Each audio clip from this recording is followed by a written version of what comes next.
Ladies and gentlemen, sports fans alike, welcome to another edition of Bill Swerski Sports Talk Chicago, one of the couple, two, three best podcasts around. So sit back, grab yourself a cold one and a Polish sausage, park your keister in the French room, and listen to Bill Swerski Sports Talk Chicago.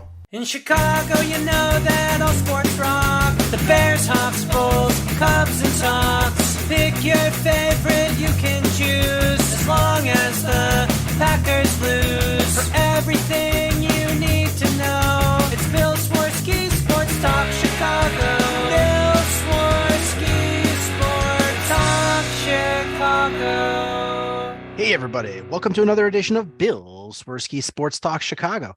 This is your hosts, Alex and Sean. On this episode, we are going to be talking about spring training ending and opening day upon us, a month away from the NFL draft, new developments in the NHL Tankathon, and more. But first, I'd like to thank our sponsor, the Rockford Ice Hogs. If you're not familiar with the Rockford Ice Hogs, they're the AHL minor league affiliate of the Chicago Blackhawks. What does that mean for you? You get to see the stars of tomorrow today at family-friendly, affordable prices. Make sure you head on over to icehogs.com, get yourself a hat, shirt, jersey, tickets, and more. Tell them Swerski Sports sent you. Alex, how are you doing on this rainy Sunday? Doing quite well. As you said before we started, no complaints. Yeah, my wife made an amazing dinner, and it is we had a nice shower with the rainbow, and spring training is ending, and all's good in the world. Yeah, and we have a few more games left this week before we start, and the Cubs and White Sox, they play each other.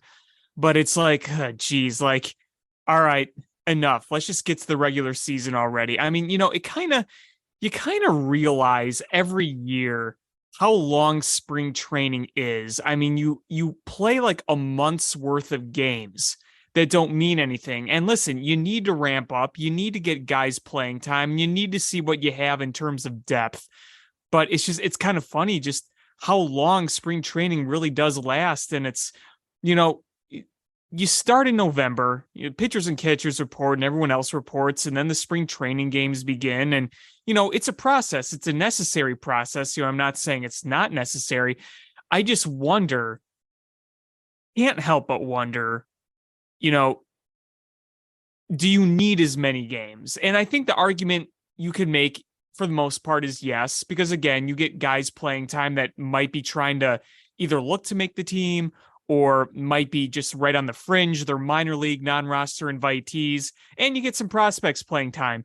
But I wonder if you could cut it down 5 games and maybe play more split squads. I don't know. Just kind of thinking out loud, and not saying I don't want more baseball, but we saw a few years ago, we cut down NFL preseason from 4 to 3.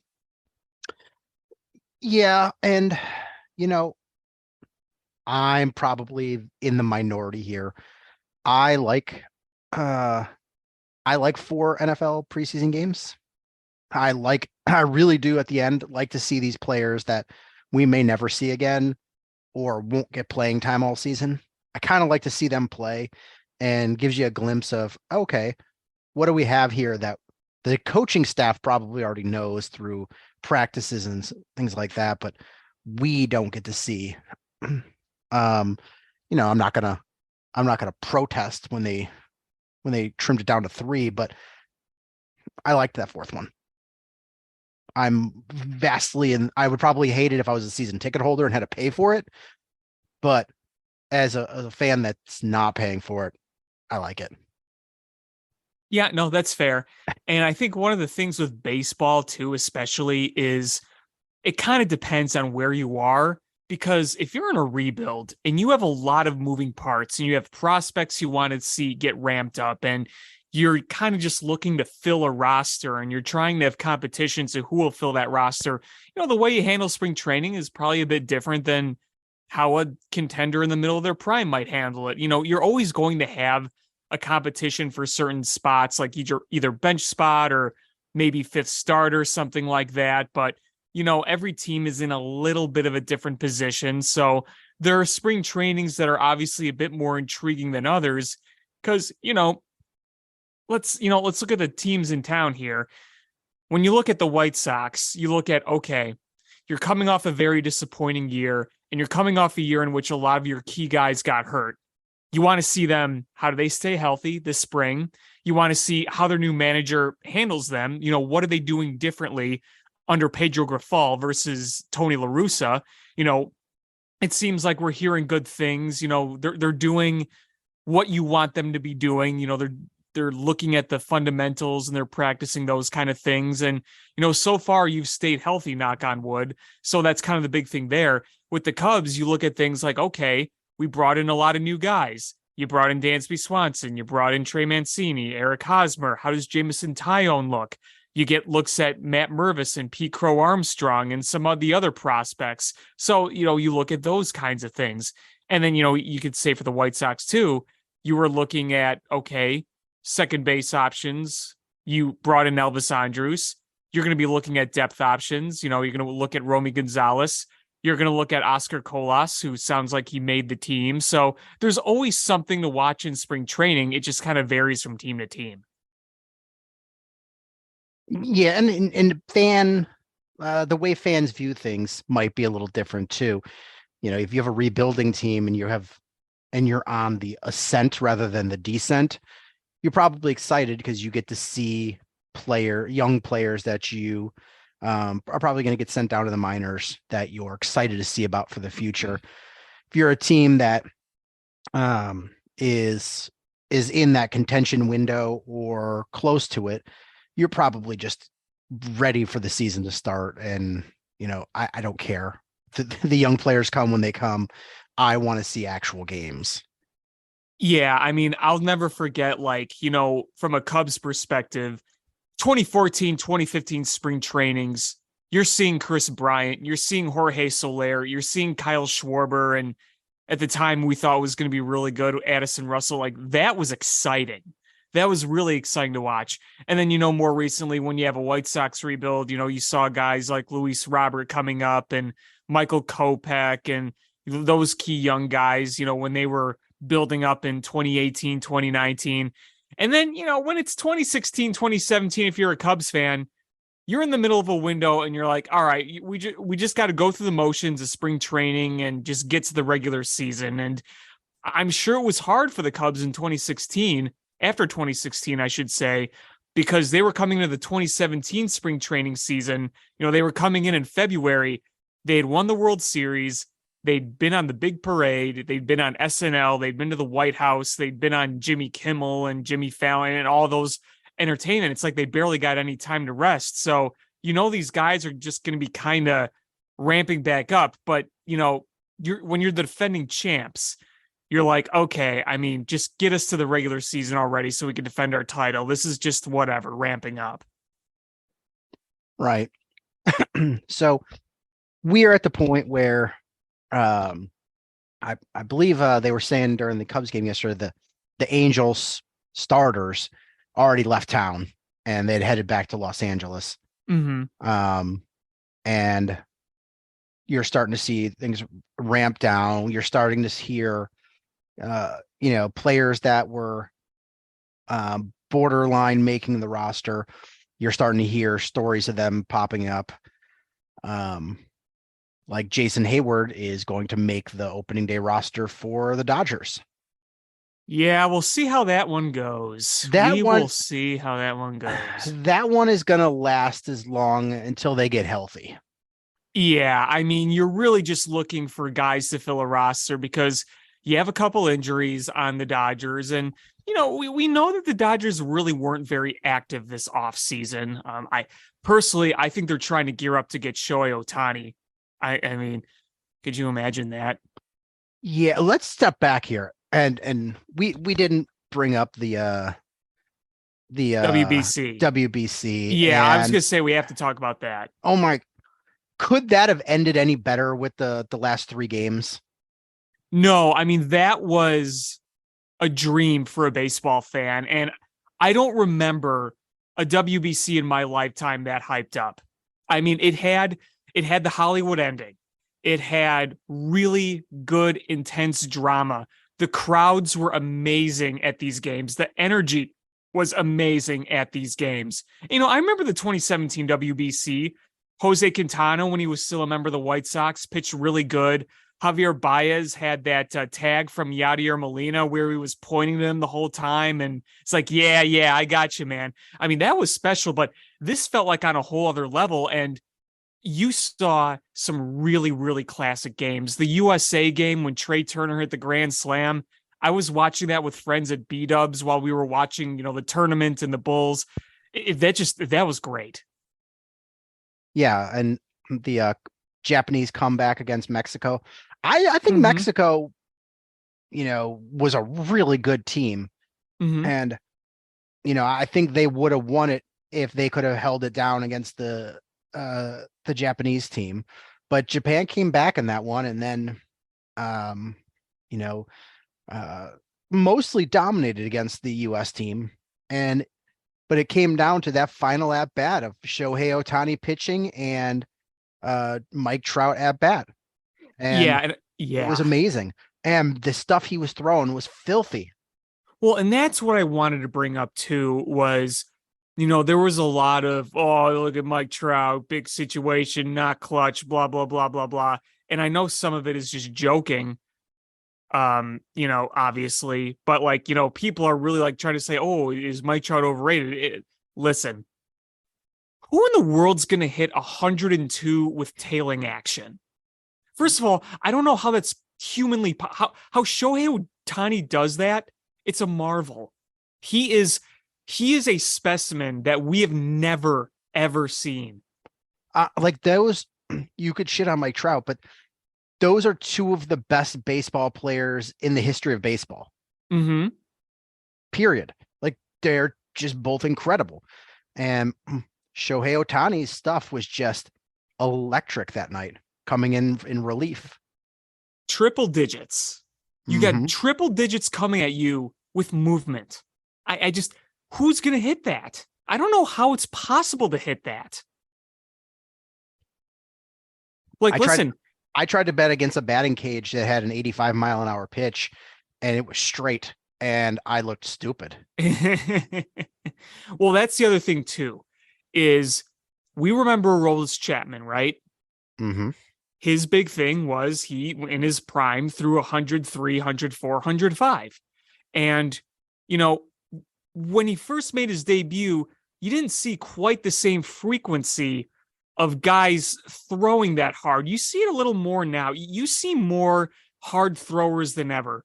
But, the thing about Chapman was he was very difficult to hit because of the velocity. But the key, if you ever had a chance against him, was quicker, straight swing, because he didn't really rely on movement on his stuff much. It was purely velocity. Because, listen, it's insanely difficult to hit, but if it's straight and you time it and you're quick enough, players have hit it. Now, when you have similar velocity and it's moving, when it's tailing several inches, that makes it 10 trillion times harder. Yeah, it was just filthy stuff. And once I saw what Ohtani was throwing, I was like, this game is over. This game is over. Right. The only hope seemed like if he didn't have command. That was like the only hope. Is if he didn't have command and he tried to desperately lay a pitch in there to throw a strike, but he walked the leadoff guy and then shut down the rest. But it was a good game. And honestly, I didn't care who won. Baseball won. Yes. Yes. Ultimately, baseball was the talk of the town. Like people were talking baseball, and the viewership of those games worldwide was huge. Mm-hmm. And that's important for the trajectory of this sport. Yeah, it is. In a time where we have a commissioner who seems to desperately try to appease everybody by doing everything possible. You want to do something right. Well, this is something done right. When you showcase the best talent on a worldwide stage, that's doing it right. Nitpicky rules, I don't think is necessarily going to do it. Though I will say, as a lifelong baseball fan, I like the new pace of play.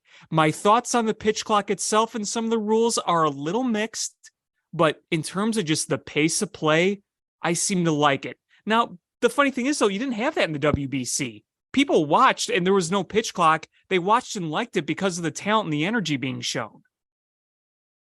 Yeah, but the pace of play was pretty quick. It was. It just wasn't enforced. Right. And I honestly, I think the pitch clock itself is going to not be a topic because as players play, it's going to become second nature. The long at bats and the long time between at pitches, that became like a byproduct of, I'm not going to say bad habits, but habit. It's a habit. This is what you sort of just like, slowing the game down on purpose. And, these are just habits that people got. Okay, well, I take this long between pitches, or I step out of the batter's box and do this motion after every pitch. Like those are things that people consciously or subconsciously did, and they don't do it everywhere else. So it's the clock is going to be, it's going to be a thing this year, but every year as we go on, it's going to be like, it's going to be less and less noticeable because people's habits will change. And as the younger players go up, they just instinctively learn, oh, this is how fast this is the pace you go. And it's going to be in a few years, something we don't even think about. Right. And I kind of said the same thing about the viewer experience. You're going to kind of take your mind off it eventually, and you're just going to watch the game at the pace that it is. You hope that the penalties are called every time, but you hope that it doesn't change an outcome of a game. That's all you can hope for. Right. See, that's the thing that I have potential issue with, is that if there's some sort of, obviously if you break the rule, you break the rule, but we've seen hitters get called strikes where it's kind of like, really? I mean, they barely stepped out or barely moved, but the umpire kind of made the discretion that he broke the rule, or the increased balks, which I think could be very subjective. That's what I have potential issues with. Yeah, I just want to make sure that they are called uniformly, and you just hope that it doesn't change the outcome of the game.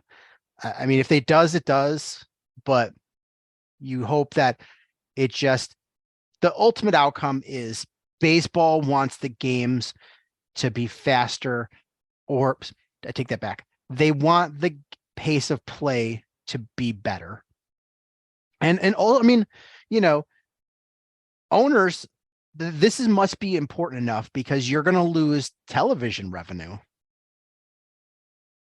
advertising revenue from this because you're having less game time, but the pace of play is important for the future of the sport, period.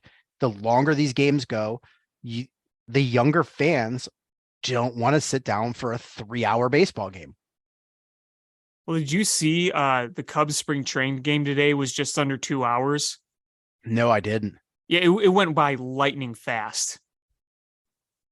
We were in the middle of the 7th, like an hour in, or either the middle of the 6th or the middle of the 7th. It was the middle of the 6th, and we were like an hour in. That's insane. Yeah. But I don't care. So I'm less concerned about the time of it. It's more the pace of play.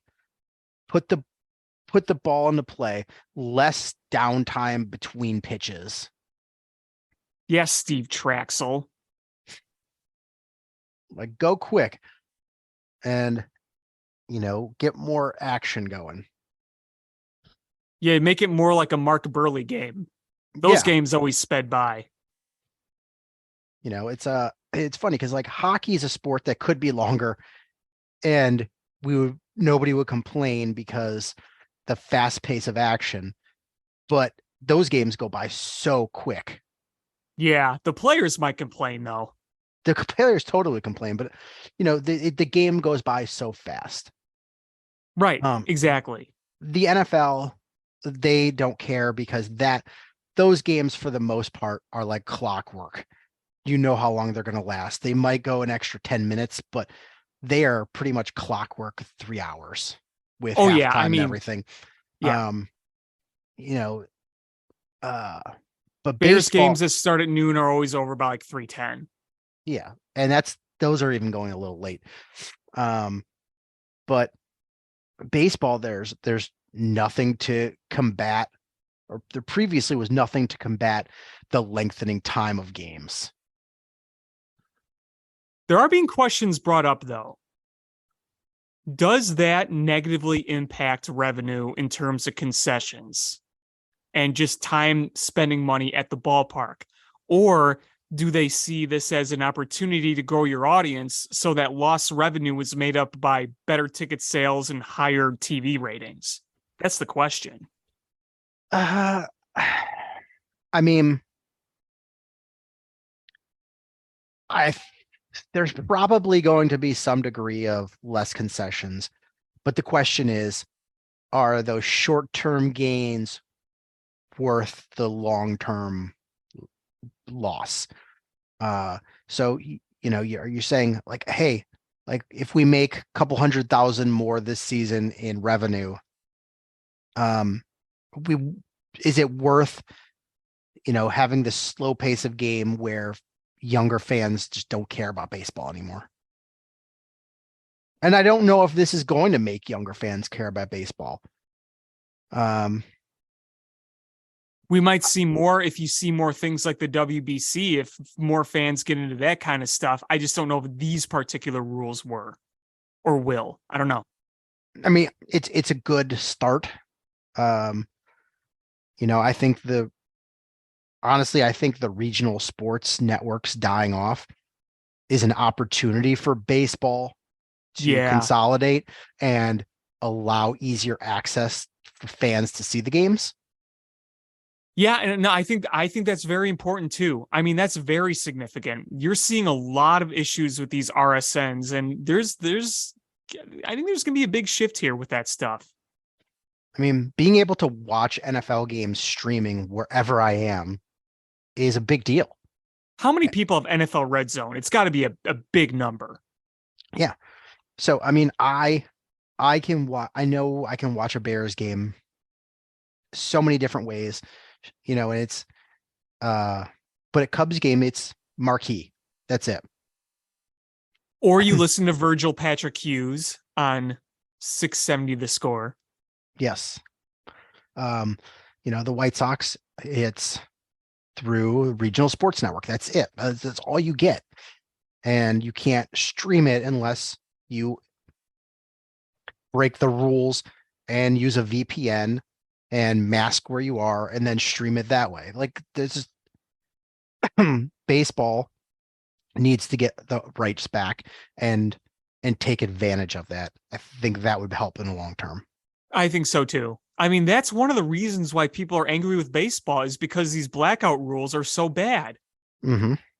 You know, they're sitting there thinking, well, if you want us to watch, then let us be able to watch. I mean, it's really that simple. Right? I mean, why would you like something that you can't observe? That doesn't make any sense. I know plenty of out-of-market people who would love to watch Cubs games or other games, but they can't. Like, you really think that that's not an issue? But, you know, other issues that you're trying to fix with rules is? That seems backwards to me. The baseball just needs to get their finger on the pulse of the fans. Right. And learn what it is they want and they're doing right and what they're doing wrong. Right. You know, and part of it is another thing baseball needs to do better is market the West Coast Stars better. Those games start so late do things to feature them so people can see. There's a lot of East Coast baseball fans that know who Shohei Ohtani is and season highlights, but have never watched like a game of his. Ohtani, Trout. Look at those young, exciting Mariners kids. Mm-hmm. Even you could even say the Astros. I know they're not West Coast, but still they're in Texas and East Coast. It's still a bit later for them. There's a lot of good talent that just isn't being broadcasted at the ideal times. I mean, there was once a day where the farthest west team was what? St. Louis, the Cardinals? Yeah. I mean, you've had the Dodgers and the Padres, two of the expected best teams in baseball, and people don't see them. Right. I mean, it's very valid. I mean, that is an issue. And, it's harder to start some games early too, but because you're going to start local games in San Francisco or LA at 4:30, 5 o'clock, that's tough. Right. I do, though, quickly have a solution for the Cubs if concessions are down. Is you can have John Lackey riding around Buttercup and they'll lasso a bunch of fans and make them buy tchotchkes at Gallagher Way. I think that's a good way that you can make up your revenue. I want to pause quickly and touch on a tangent. Is when we started broadcasting, it was the third period and the Blackhawks were tied 1-1 in their tank effort, and they are now down 3-1. So now it's 3-2. Uh-oh. They just scored. Man, I'm not good. There's only a minute left or a minute and a half left or something. But we'll get on that. Tanking is good. Empty net goal. I think we're good. 4-2. Okay. Anyway. So let's kind of shift gears here and talk about the final roster for opening day. Mm-hmm. Where do you see, what do you think of the players that what players do you think are not going to make this roster that were kind of on the fence for the Cubs? Yeah, so I've been kind of going back and forth on this because one of the guys I was going back and forth on was Christopher Morel, because I think there is the argument to say, hey, you know what? You can get some work in AAA. You haven't been in AAA yet. You've got a really nice set of tools, but there are some holes that you need to work on. And, he's young. It's because he's young and he came straight from AA last year. But, you saw some of those holes in rookie, some rookie issues formulate after a while, which was pretty much expected of. And, this spring, he's had games where he's struck out like 3 times, but he's also really stung the ball as well this spring. He's hit some titanic blasts and he's really just hit some hard doubles off the wall and down the line and everything. So that's one I'm kind of a borderline on. The other ones you look at, it's like, okay, what do you do with Nick Madrigal? He's played okay at third. He's made the plays. He hasn't looked terrible. So he started off hitting well and then kind of tailed off. It's hard to have a real spot for him on this team because you're probably going to have third base is going to be Rios and Wisdom, right? Like they seem like locks to make the team, I would think. Yeah. Wisdom's having a great spring, by the way. I mean, Nick Madrigal, he has surprised me with the fielding at third, has been fine. Mm-hmm. But his spot on the roster is going to be his bat. Has to be his bat. And he's not swinging the bat that well. I mean, his slash line is 229, 275, 250. He's got a 525 OPS. That's not cutting mustard. No, and good enough? It's frustrating because he started off pretty strong. And then he's just really kind of tapered off here. So the thing is, though, you look at the other options and you look at him. It's like, well, you could send him down because he does have options. He has minor league options. So does Christopher Morel. That's the thing is Morel has options. Madrigal has options. Zach McKinstry does not have any options. No, but he hasn't hit anything. Right. I don't know what to do with him. His value is basically versatility. Right.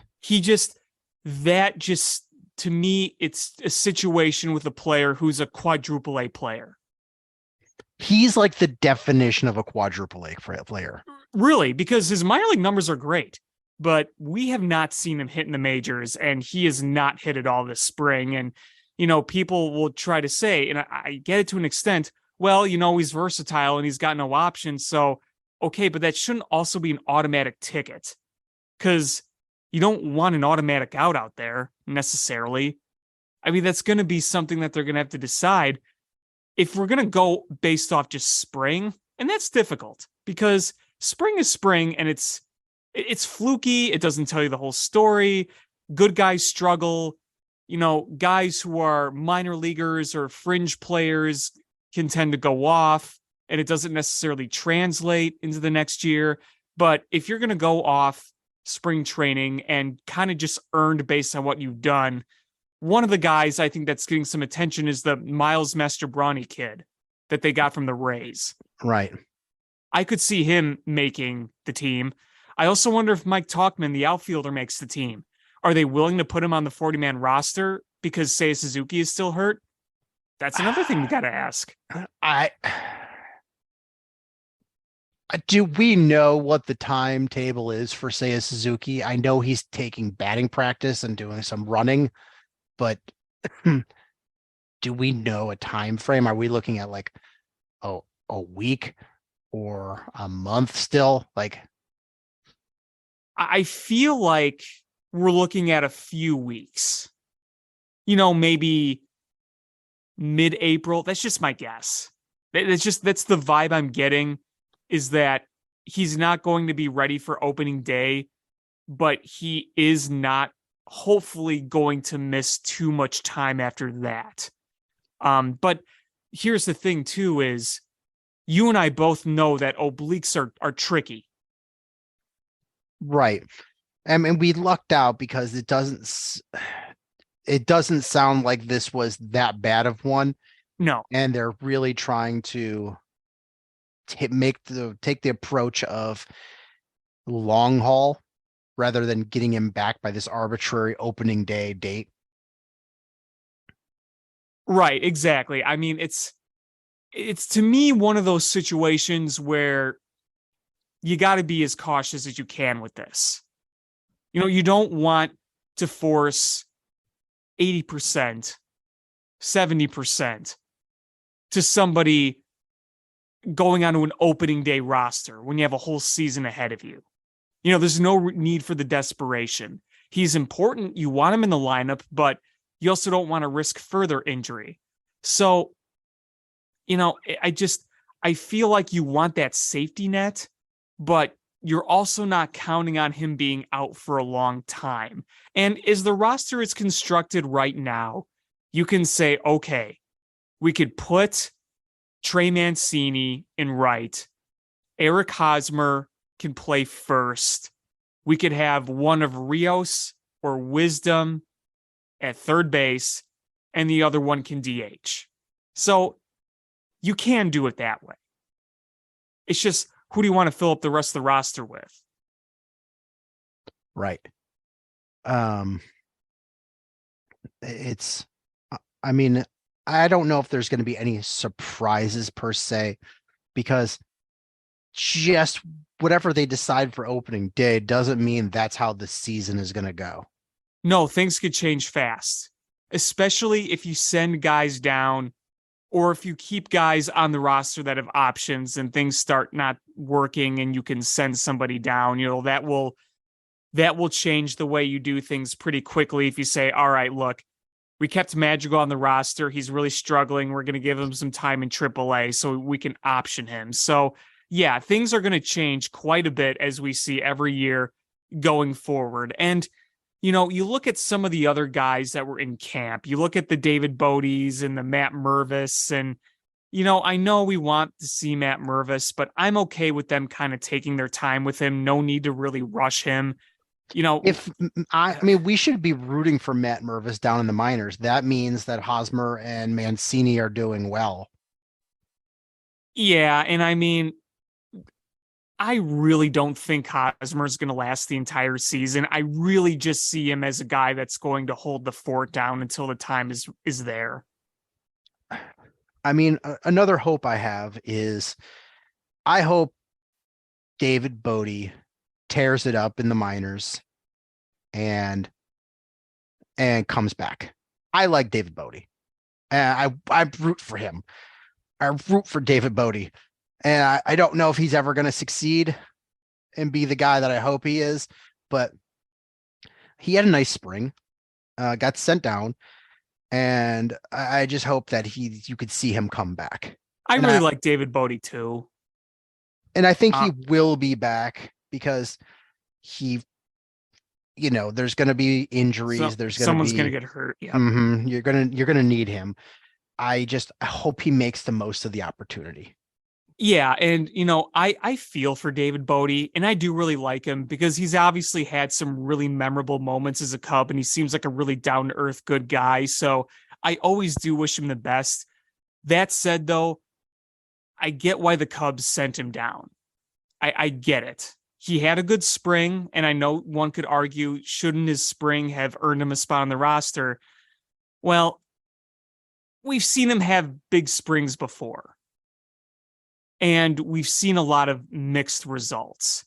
I don't think that it's helped that Bodie's had some injury the past few years, because, when he did come back up last year towards the end of the season, he did play decently. He hit decently. And we've seen stretches where he's hit pretty well. Even if you look at 2019, the year after his big famous Grand Slam, he actually had a pretty solid season. And then you've just seen him have seasons where he just struggles really, really bad. It's just you never really got a full consistent season or sample size of him. It's always been very up and down. It's been a very odd tenure in the majors. He's had some really high moments, and then, he's had moments where he's been injured or struggled. So yeah, it's good to have him as organizational depth, but I think we're past the point where we could say, you know what, this is going to be a regular for us. Because we know that's not the case at this point. Agreed. I mean, academically, I know that he's never going to be the guy. I just fingers crossed, and I'm a kid on Christmas believing in Santa Claus. I just hope. I'd like to see him do well. Right, me too. Again, I really like the guy. I do. And it's funny to me that they keep saying, well, we're still evaluating that fifth starter spot. What the hell does Hayden Wesneski have to do? Just be like, yeah, he got it. He did get it. Did he? Oh, they officially said it? Yeah, yesterday. Oh, okay. I didn't see that. Yeah, Ross named him the fifth starter. I was like, what else does this guy have to do? He had a great spring. Yeah, that wasn't even a competition. I mean, he ran away with that because he dominated this spring. That slider is something else. It wasn't fluky dominant. He was striking out guys left and right. Yeah, I mean, honestly, the Cubs starting rotation, it's I'm not gonna try to jinx it, but it's not bad. It's not bad rotation. What's really missing is the ace. The bona fide ace. That's what's missing. Because you have a lot of good threes in that rotation. Like Marcus Stroman, he's a good 3, borderline 2. He's your opening day starter. Justin Steele, if he keeps building on last year, then he's going to be better than a 3. If he pitches like he did in the second half last year, that's better. But we want to see that over a full season. Drew Smiley, he's a veteran. He'll be there. And then the potential for Hayden Wesneski is very, very high. And if you're going based off potential, you can argue that he is your most intriguing arm, right? Absolutely. And then you got Jamison Tyone in there, who's a good 3-type pitcher. Right. And, at some point or another, Kyle Hendricks will be back. Mm-hmm. And that's a good problem to have. And Javier Assad could be a swing guy, too. Look, you watched him in the World Baseball Classic? Yeah. And Assad was a guy that I thought might have just been some dude, but the more you watch him, you're like, maybe he could be a dude, if you know what I mean. I mean, he had a good season last year. The spring training was not, started off pretty poorly for him with keeping the ball in the park, but he had a really nice year last year and he's got the stuff. I think he's going to be a piece. I'm not sure exactly where, but he's going to be an important cog somewhere along the way. Yeah, I like him as your swing guy / multi-inning reliever. If there is a situation where you need multiple innings out of a guy, then he's going to come in. And that's another good problem to have too, because, one thing that you expect less from pitchers in general, but I think looking at this group too, is as solid as they are, you're going to see a lot of 6-inning type starts. You're not going to see these guys often go 7+. And, baseball is kind of moving away from that in general, but you look at the rotation, you're like, all right, Justin Steele, really good, but he's probably going to be pitching a lot of 6-inning games. And you could probably say the same thing about Drew Smiley and even Hayden Wesneski to start. So having those types of guys is a good thing, like Javier Assad in the pen and a swing. Not to put negative juju on here. Who's the first starting pitcher that gets hurt?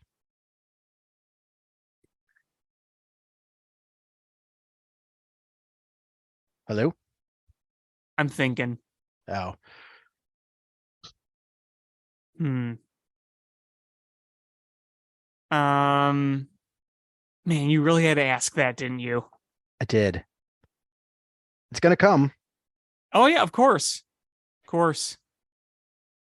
I mean, the safe money's on probably Drew Smiley. I would say Drew Smiley, yeah. Smiley, then maybe Tyone. I was going to say maybe Stroman. Or Steele. I mean, you could really go with any of them, honestly. But, Smiley would be my most likely. Yeah, I mean, he has had an injury history, so...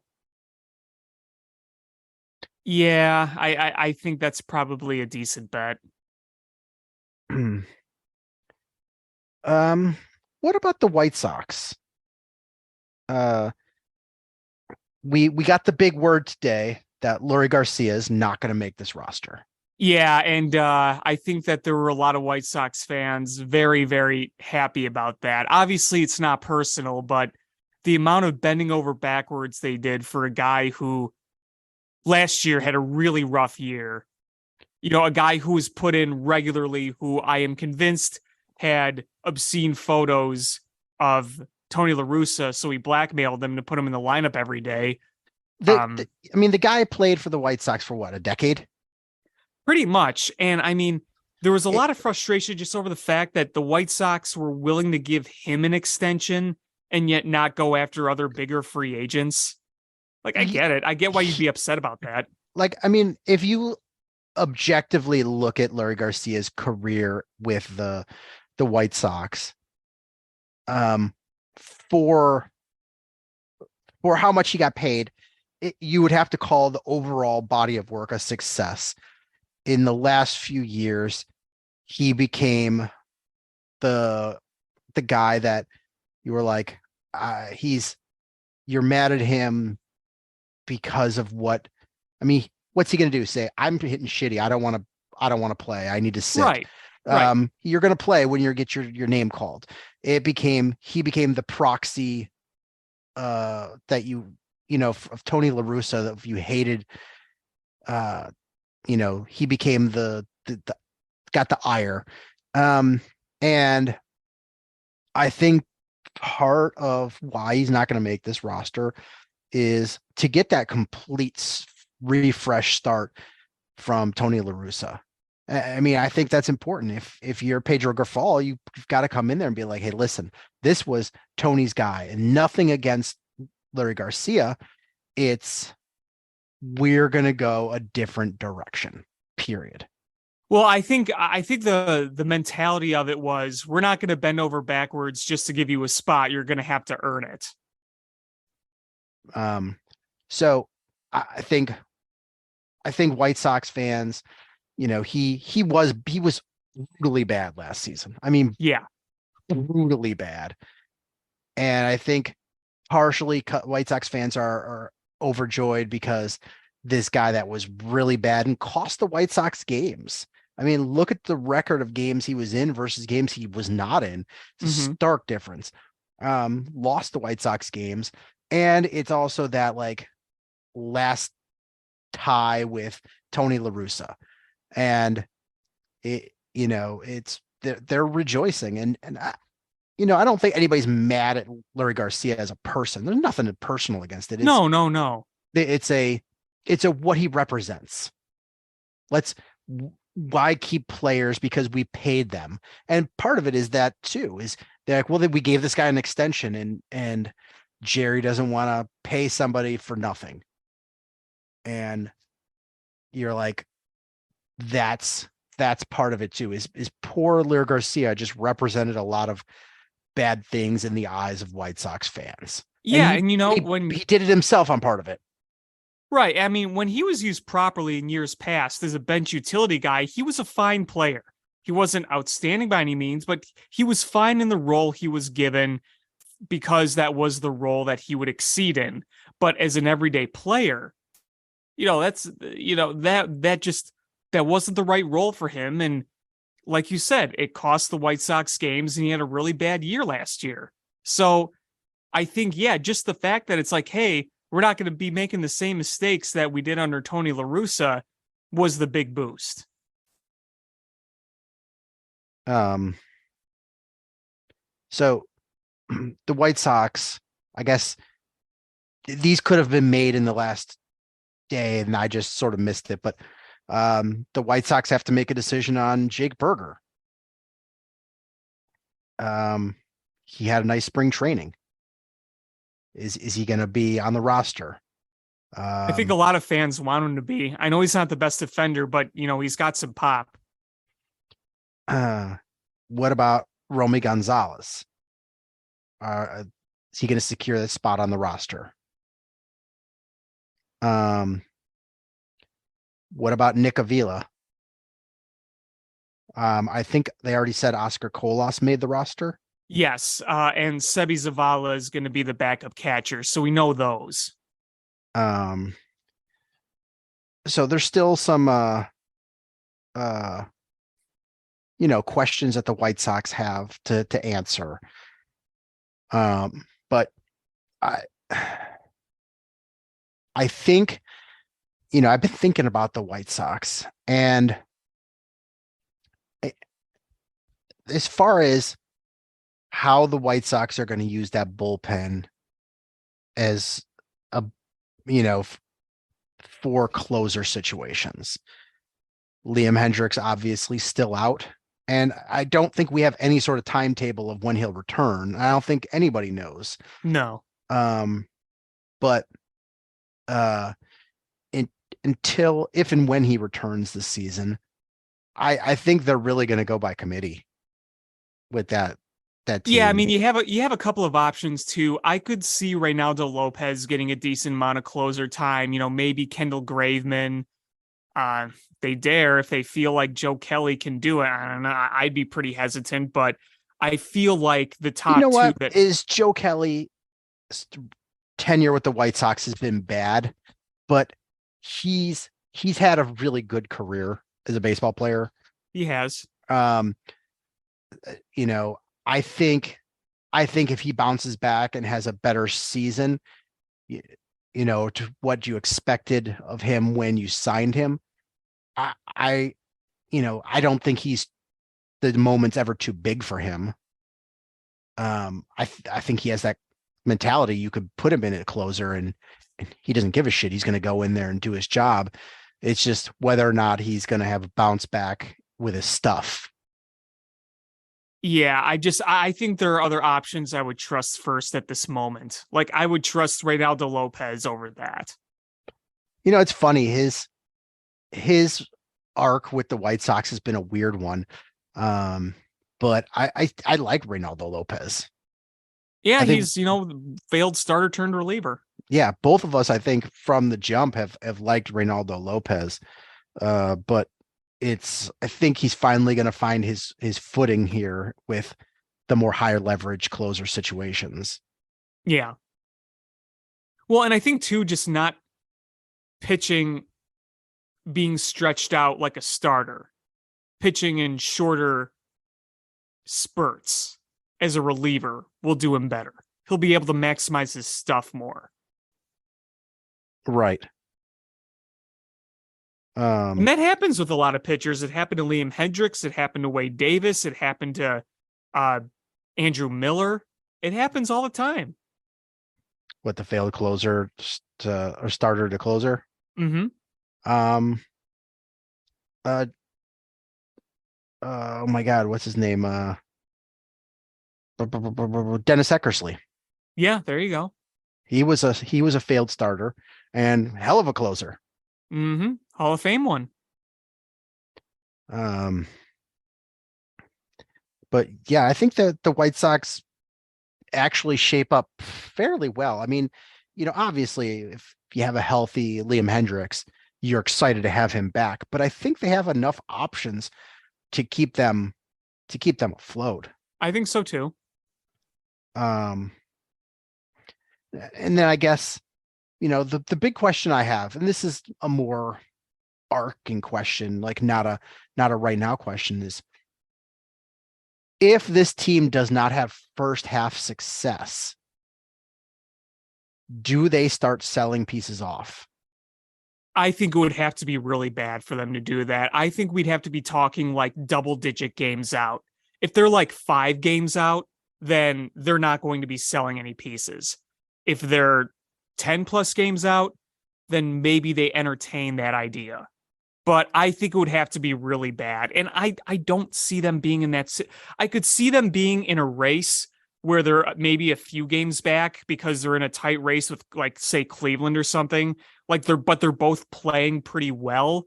If you're just in a tight race, but you're playing well, you're obviously going to go for it. But I think they would have to be like well sub 500, way out of first place, like where the mathematical odds are less than 10% to even entertain that idea. Hell, even if they were 6 games back and maybe like 2 games under 500, I don't think they would. Maybe you try to do a shakeup type trade where you're not necessarily selling off, but you're trading pieces to try to shake things up a little bit. But I would think it would have to get really, really bad for them to start selling off pieces. And I don't see that happening. I think this team's going to bounce back this year. I really do.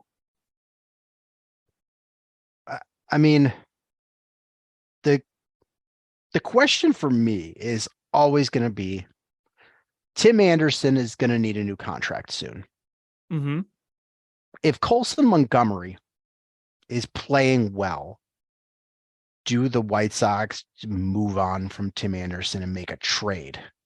If you're out of contention and you see, or not out of contention, but you've fallen behind, you're not playing as well as you had hoped, and Colson Montgomery is tearing things up, do you consider moving a Tim Anderson at the trade deadline and starting the Colson Montgomery era? Well, I think that, you would have to have some conversations and say, hey, what are you willing to take to stay here? I think they would try their very best to extend him first because he's already been a proven cog in your whole regime. I mean, him having a good year, it's probably going to lead you to the postseason, So it's going to depend on how that all shapes up. I can't rule it out. If the two sides are too far apart, then yeah, I could see that happening. But I'm just so excited for this season to start. Things are looking brighter for both after a pretty dismal last season for both teams. I think the arrow is pointing up for both the Cubs and the Sox. I certainly hope so. Yeah. I mean, so far, I'm not anticipating a lot of great things with the Cubs, but I think they've established a competent team that has good enough pitching to keep them in the games. And I still think the hitting is not going to fully be there. No, it's not. Especially not until, say, a Suzuki comes back. I still don't think they have enough power as a team. They just don't have enough offensive threats. I mean, I think that's just the unfortunate thing. And, I'm not as I was perfectly fine with the move. I'm not protesting the move. I think it made sense to make the move, but I think people, and I could be very wrong. I'm hoping I'm wrong, but I think there might be a little overestimation of what Cody Bellinger is going to bring. I just don't see that fountain of youth being presented in front of him and he drinks from it. I mean, honestly, I've never thought of him more than anything more than a placeholder. Yeah, exactly. And whatever you get from him, you get from him. I mean, to He'll me, play good defense. Yeah, that's for sure. He's going to play good defense, and he's got the capability of putting up 20 home runs. Yeah, he will pop the ball out. And that's the thing, is it's going to be an upgrade over last year. And I didn't dislike Rafael Ortega nearly as much as other people did, because he had a solid run of it for a little while, but you're going to get a better defender and a bigger power threat. And I think if you're going to be looking for a placeholder, that's kind of where you want to optimize. Where you want to optimize in those areas is power and defense. I think that's a reasonable take, right? Right. Because, Ortega, he could hit line drives and slap the ball around, but he wasn't a big power hitter and he wasn't a spectacular defender either.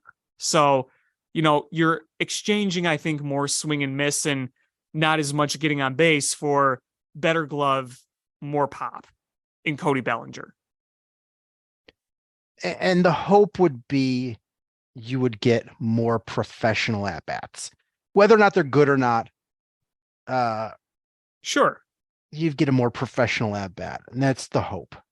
Right, exactly. And I think you also hope, too, that when you have Cody Bellinger in the lineup, you have a lefty power threat in there, because you don't really have much else in terms of lefty power. You look at some of your other power guys, say Suzuki when he comes back, Trey Mancini, they're both right-handed. So you look at Ian Happ. Ian Happ has more power from the left side, but I feel like we're seeing Ian Happ. He's still going to have some decent pop, but I think we're seeing more of the, maybe instead of 25 homers, you hit 17, but you put up more Ben Zobrist-like numbers where you're hitting 270 with like a 350, 360 on base percentage. So you're hitting more doubles. You're not striking out as much. You're kind of becoming a bit more of a balanced hitter, but you're not hitting for the same type of power, which for Ian Happ, that's okay. That's okay. And the other issue is, too, your other lefty bats are like Eric Hosmer and Barnhart. Barnhart's a defensive first catcher. He's not a hitter. And Hosmer's power is just gone. Those days of him hitting 20, 30 home runs, those days are gone, clearly. Right. And the White Sox, on the other hand, they've got, I don't know if they've got World Series potential. I think a lot of things have to go right for that. But being a playoff team, I think they're going to be a playoff team. I have them back in the playoffs. I just think they have too much talent to miss out again, unless everybody gets hurt, which you hope they don't. But I think that a few weeks ago, I didn't think this was going to happen. And maybe I'm reading too much into it, but this could be a big revenge year for Moncada because he looked really good in the WBC. And if he's good, and if Luis Robert is healthy, and Eloy is healthy, and Tim Anderson's healthy, and Andrew Benintendi's doing his thing, I think that's a pretty potent lineup. I just hope the injury to Moncada. I mean, I know he got a concussion and bruised ribs. You hope that's just a fluke speed bump and he's fine. Right. That's right. Yeah. And I know there's a little concern there, but I'm talking best case scenario here. Yeah. They've got a lot of guys that are capable of taking over a game with their bats. And a guy like Moncada who you were not counting on him doing a lot with his bat really looked good in the WBC, and you hope that turns it around, because if he shows you that he's the guy that you brought to this organization, you're like, okay, then that, there is a path where you could tell me that the White Sox are a World Series contender, and sure, I'll believe it. It's one of those ones where a lot of things have to go right, that I guess are not the likely scenario. I mean, Dylan Cease is I think a lock. Lucas Giolito has to bounce back and look like the guy he was a couple years ago. And he's looked solid in spring training. He still gives up the home run ball a bit, but overall, 3.07 ERA in the Arizona desert, that's a pretty solid showing, and he's missing bats too, so. You need him to bounce back. That's a must, because you're gonna need him. Lance Lynn has to bounce back, and I don't think you're gonna see that Cy Young finalist kind of guy, but if he gets 85% of that way, I think that's important. And you need Clevenger to look like a dude. I think the big one for me is, how's Kopech going to look? That's a question. We just never have seen a complete season from him. And I'm not just talking like performance-wise, but, you've had the injury issues too. I mean, because there have been times where Kopech looks absolutely dominant. Like, just freakishly good. And then you see some rough patches, and then you see some injuries. You see how much potential is there.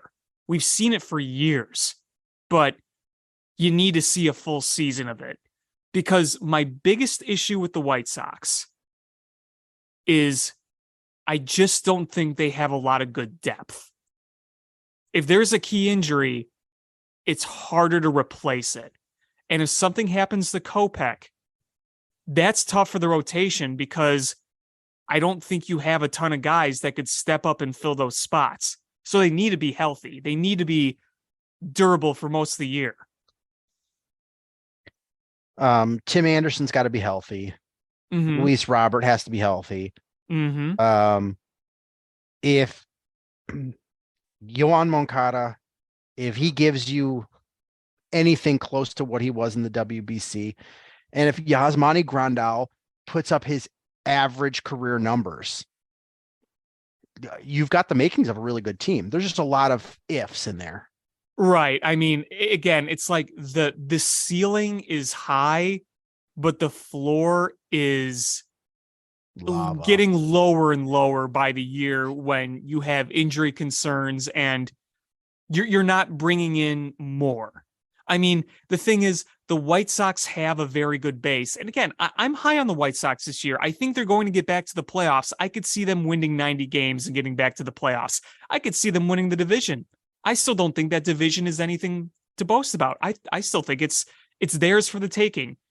I like Cleveland too, but I think that some of what happened last year is going to come down to earth a little bit this year. They played well, they're well managed, but they got some breaks too. You watch some of those games, they got some breaks. And I just don't think all of that is going to sustain. The Twins are weird. You never know what they're going to do. And the Tigers and Royals are going to be in the basement. So the White Sox still have the great opportunity to win this division, at the very least get to the playoffs. They have the talent to get to the playoffs. Right. It's just what's frustrating is you don't have the cushion. You didn't bring in more to give you more of a cushion. You didn't make a big splash in free agency. Andrew Benintendi, good move. It's a good move and addressed an issue, but it would have been nice if they did a little more there. You bring in another big free agent. You know what I'm saying? I mean, my biggest concern is, like I said, it's the depth. When some of these guys get hurt, it's like, who do you replace them with? I mean, do you really want to see God forbid, if Luis Robert gets hurt again, do you really want to see Billy Hamilton in center field? No. And I get he's fun and all, but really? If anything, Billy Hamilton is your 26th man late in the year when you need a pinch runner, defender, someone in there with speed. But you don't want to be playing games in May where you're giving starts to Jake Marisnick and Billy Hamilton. No offense to Jake Marisnick. I still like Jake Marisnick, but you know what I mean. Yeah, absolutely. All right, let's shift gears. I want to talk a little Bears. So we've gone through the first wave of free agency, and you've really seen things slow down at this point.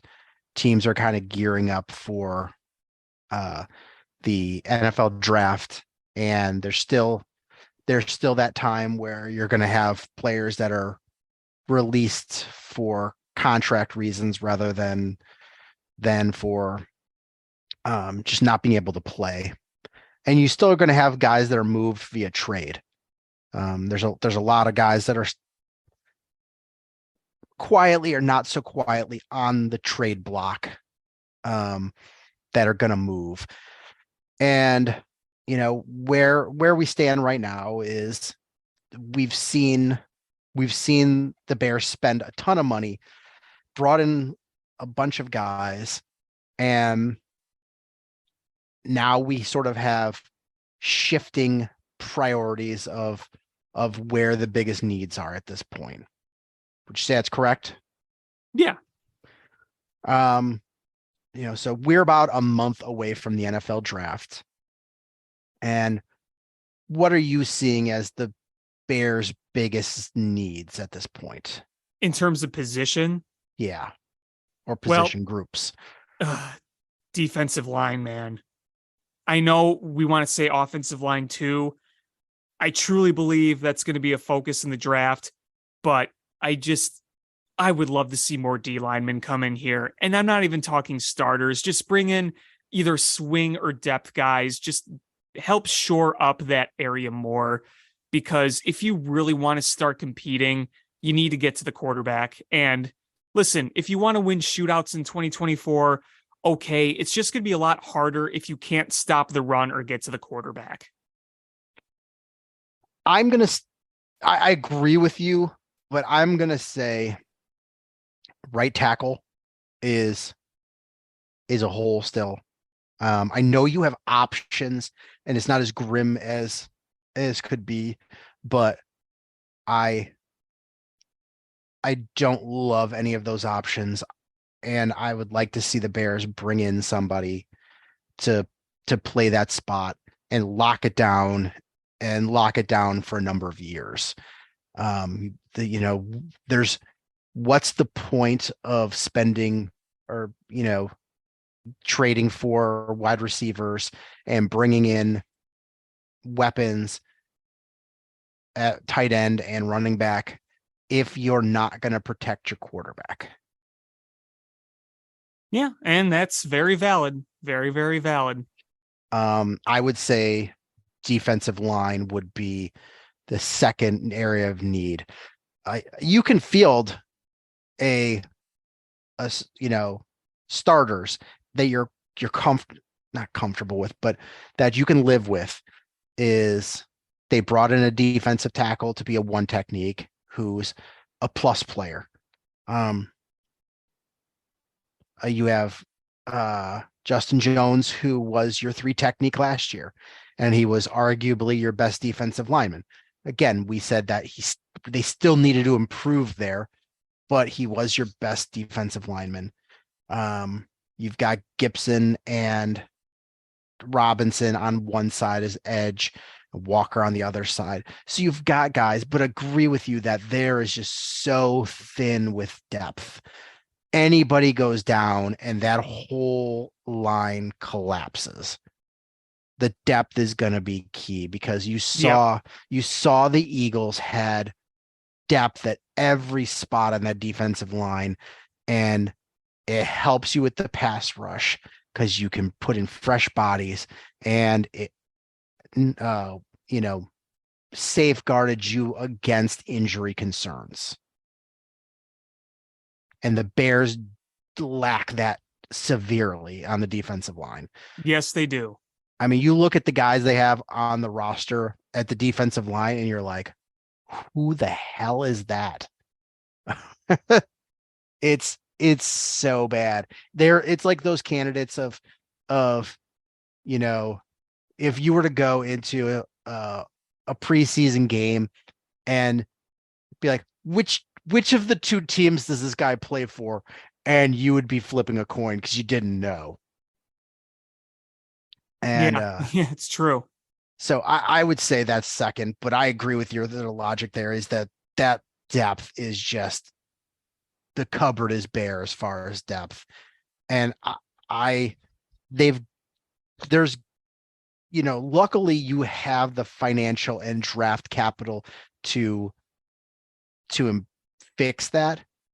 But there's, I still think they need to add a premium piece there, if not two premium pieces.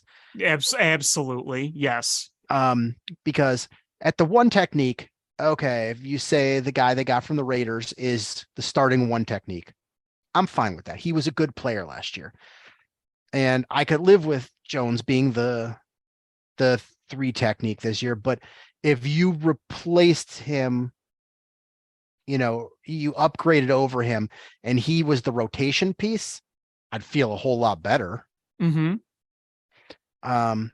Same thing with if you add another edge rusher on the opposite side of Walker, and then Gibson and Robinson are your rotational edge rushers, I feel a whole lot better there. No, I agree. And then after that, you like where the Bears went as far as improvement. Like, we lost Montgomery, but we added Deontay Foreman, who's a good football player. We added to that tight end depth with Robert Tonyan, who's the good counterpart. Is we haven't had a move tight end in a while. So you've got that piece in there with Kmet being your wide tight end.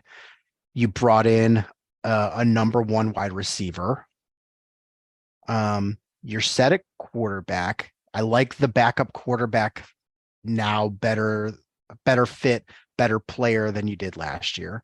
Mm-hmm. You could probably use a cornerback and some depth at safety, but they're getting there. There's a lot less glaring holes. It's a process, and we talked about for a long time how bad the Bears linebacking core was last year outside of Jack Sanborn, and then you parted ways with Roquan Smith, and making those two big moves for Edwards and Edmonds. I mean, I think that really helped address a glaring hole. So right now we're about a month out of the NFL draft, and I wanted to quickly go through a mock quote mock draft of the first 10 picks, just to kind of get an idea of who are they going to be the players that are going to be there for the Bears at number 9. Mm-hmm. I think I don't know which way they'll go, but I think CJ Stroud is going to be number 1. Mm-hmm. Bryce Young will be 2. 3 is where you have questions pop up because that's Arizona. And Arizona has to ask themselves, do we take an elite defender like Will Anderson, or do we try to trade back and get some additional capital? Because the Arizona team is a bad football team. Yeah, they're a mess. I mean, I think that it's going to take a lot of work to get them back. Like, that is a bad football team. They're going to be bad this year. They have no talent. The best player on the team is injured. They're in trouble. And I almost feel like for them, they're better off staying in that spot and just drafting a guy. They're like, okay, this is a guy, and you can use him as an anchor to build around rather than trading back and not getting an anchor piece potentially. So, and plus with Stroud and Bryce Young being off the board, I don't know if anybody's willing to trade the price to get up to 3 to get a quarterback. Maybe the Colts move up 1 spot just to secure their guy, but I think Arizona stays and takes Will Anderson. They did just lose JJ Watt to retirement, so getting another elite defender would make sense. Colts at 4. I think they go Anthony Richardson, the quarterback out of Florida. That's what I think. I don't see another move that they would make. I think they really want to draft that future quarterback. Right. And I don't think they're willing to pay for him. I think they feel like they can develop somebody with this coaching staff. And I think Will Levis is probably a more NFL ready quarterback, but I think they're going to like the upside of Anthony Richardson more. That's my guess, because he's going to have a closer skill set to Jalen Hurts which is where their new head coach comes from, Philadelphia. I think Anthony Richardson's going to have a better or closer skill set to Jalen Hurts to better run that kind of offense. Now, everything starts to get interesting to me is at number 5. Is you have the Seattle Seahawks, and they could go any direction. If you told me they went after a quarterback, I wouldn't be surprised. They did sign Geno Smith, but whoever you draft at this point is going to be a sit and wait guy. And Geno Smith's contract is, you can move on from that after the season. It is not going to hurt you. Or you could even keep him at a backup because, it's not going to cripple your team, and the quarterback that you draft is not going to be a cost prohibitive salary. So if they went quarterback, because ask yourself, when is Seattle going to be this bad again under Pete Carroll? They never are. No. So this is their one opportunity to get a quarterback. So I wouldn't be shocked. Neither would I. But I wouldn't be shocked if they didn't either. Yeah. Frankly. I mean, they could take Jalen Carter here and feel like they have the infrastructure and the willingness to take guys with flaws, with character flaws, and make them work. Yeah, and I mean, here's the thing, is that is going to be the big talk, I think, of the top, 15, 20 is, where's Jalen Carter going to go?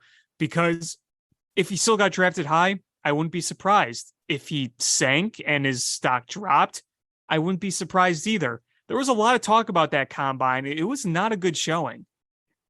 Oh, his pro day was so The pro bad. day, the pro day was brutal, right? I mean, so his pro day looked like I was out there doing those drills. And that's a sad state of affairs. And I have this Jalen Carter conundrum, and I tweeted about it, but I want him available at 9 when the Bears pick, but I don't want the Bears to pick him.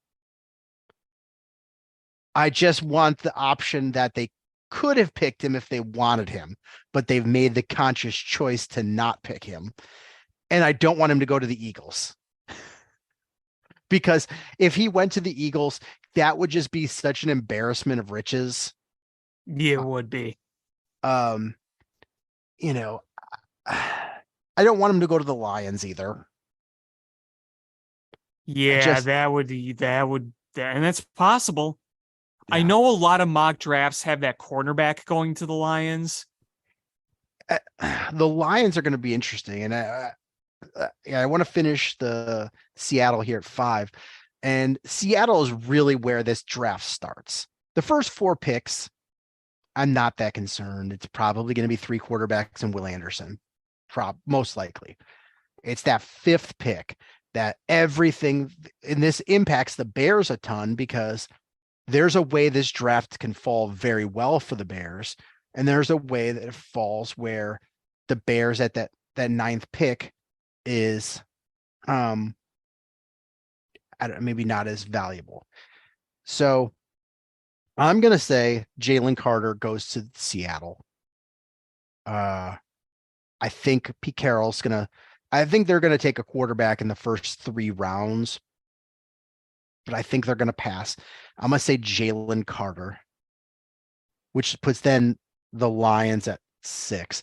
This is where this is another pick that's really interesting, because the Lions very well could go at quarterback. The Lions could go cornerback, but the cornerback was a huge need for that team, and they signed some guys, some defensive backs in the free agency period. They could go after an edge rusher. There's Tyree Wilson still on the board, the edge rusher from Texas Tech.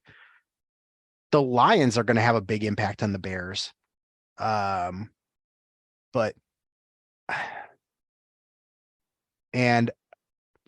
my hope would be they did take the cornerback, because that would be the best case scenario for the Bears, I think. Yeah, I think so. But they could go so many number of ways. I mean, if Jalen Carter falls, Jalen Carter could go to the Lions. Tyree Wilson, the edge rusher, could go to the Lions. Christian Gonzalez, the cornerback, could go to the Lions. They could go Will Levis at quarterback. There's a number of things. I'm gonna say, in this mock I just did, where Jalen Carter's already off the board, they're going to go Tyree Wilson, the edge rusher out of Texas, which hurts the Bears, I think. I think so too. Yeah. I mean, the Lions could also trade back. I've heard rumblings of a potential 1-spot trade back with the Raiders. So the Raiders could get that quarterback. I think it's in this draft, we stick where it is, and the Raiders at 7 are going to go Will Levis. They could go cornerback, but I think Will Levis is going to be tempting enough for them to take the quarterback. Well, especially when you move on from Derek Carr and, your options are limited. You've got Garoppolo, but it's not a long-term solution in my opinion. It's not a long-term solution, and he has had injury history. Right. I think that's the move they're going to make. I think Jimmy Garoppolo is just going to be there as a bridge. Probably. He's a permanent bridge. Yeah. 8, Falcons are a wild card team as well. They're a team that I don't believe in Desmond Ridder, but I think they're going to actually give him the shot and let him try to be the guy, which commendable. Give the guy a shot, fair fighting chance. I think it's too early for them to go to wide receiver. They have a lot of needs. I think they're going to go with Christian Gonzalez, the cornerback out of Oregon. So then you have the Bears on the clock. And then this is where it's interesting is, there's no edge rusher that I feel comfortable with. The Bears, this is a weird draft. And at 9, you're kind of in no man's land. The best edge rushers are off the board already. The best defensive linemen are off the board already. It's too early for a wide receiver. Those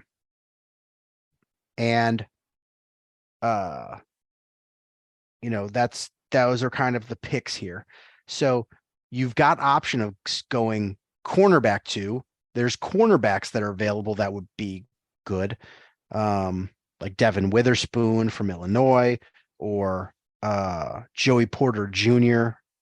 from Penn State. But you've also got the absolute pick of the litter of any offensive lineman you want. And that's, I think, where, you're the Bears. It's,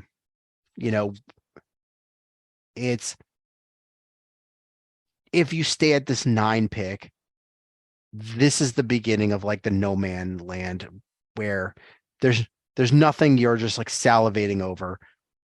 And I think unless Jalen Carter or Tyree Wilson is available for the Bears at 9, I have a feeling they're going to try to look to trade back.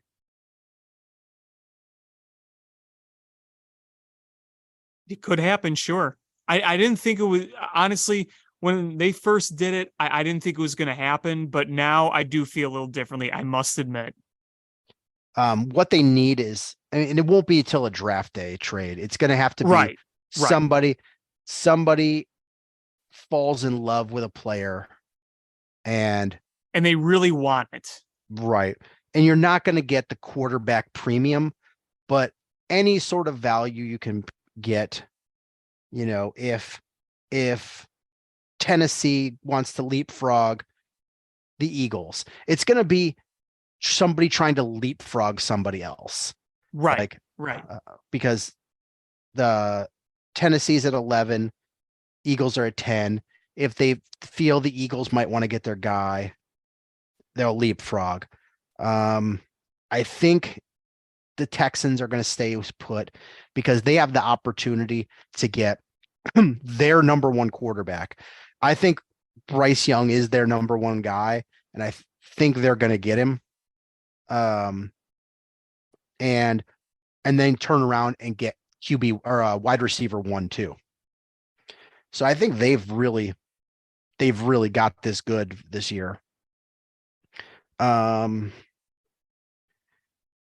could see the Patriots trying to trade up and get a specific one of those cornerbacks.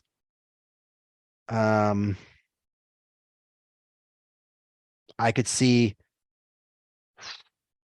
I don't think the Jets will move. I could see the Titans, the Patriots, probably not trading with the Packers. Maybe Commanders moving up. It's possible. But I think the Bears are going to be desperate to try to move back because I think they could get the guy they want and still move back a handful of spots. I mean, if they can, more power to them. I know we're hearing a lot about Paris Johnson Jr. Mm-hmm. And not a knock on him. Guys have in the mock. Yeah, not a knock on him. He's a guy that can play left or right side. He's probably the only guy, one of the only left tackles in this draft. You're hearing Peter Skoronski being talked around a lot because he's local and was a very good offensive lineman in Northwestern. I'm going to throw a name that I could see the Bears drafting in this spot. Broderick Jones, the tackle out of Georgia. I've heard his name come up a little bit. Not as much as some of the other options, but I think he could be a guy. I could see them going cornerback. And you've got two cornerbacks that you really like, but if you have a third guy that's a dude, it's a premium position and it's hard to turn that down. So I could see them going after Devin Witherspoon or Christian Gonzalez or Joey Porter Jr. Those are three guys that could go there. But I think Broderick Jones might be a dude. Potentially a name that I like he's a high upside guy is Nolan Smith, the edge rusher out of Georgia. He's a guy he's going to be stout against the run day one. He's still a development player as a pass rusher, but he is an athletic freak. So he's a guy that I could see the Bears going after. I mean, I think he winds up being a kind of a project guy, but athletically, he's just off the charts. His RAS, his relative athletic score, which is guys your size and position. They not just in this year's draft, but historically, it's on a scale of up to 10. So 10 would be you're an absolute, you are the most athletic person at that position, that size ever. And he's a 9.21. The guy is just an absolute freak.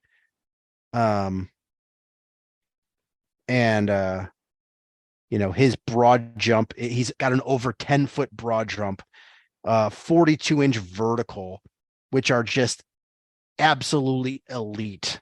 He's a 4.40 guy as an edge rusher. His 10-yard split and his 20-yard split put him at is like some of the best edge rusher in the history of the NFL. So he's a guy that fits in that mold of what the Bears are looking for. And he would come in being a great defender against the run. It's can you develop him into a pass rusher?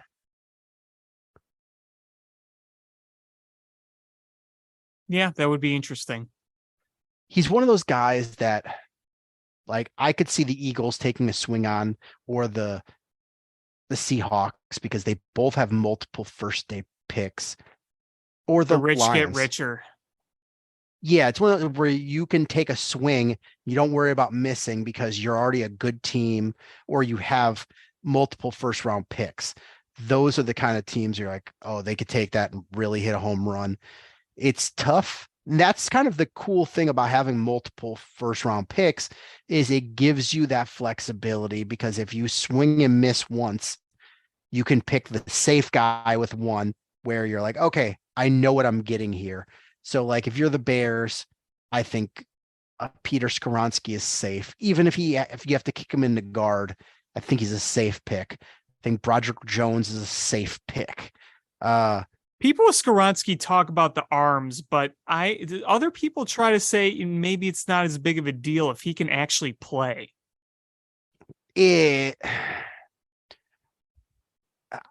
Here's the thing. Could somebody with short arms play tackle in the NFL at a high level?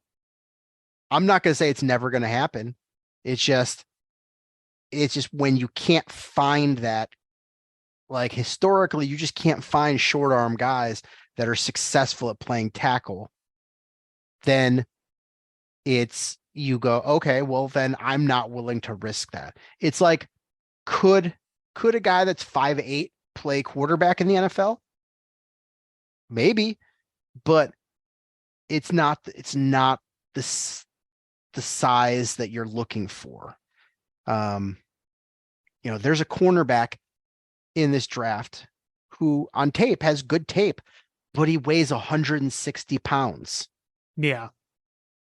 And what do you do with that? He would be like the lightest NFL player in the last 25 years. Like how? So could he play cornerback? I don't know, but it's at some point you have to go, this is the standard we look for at this position. And if you don't have it, we're not going to give you that shot.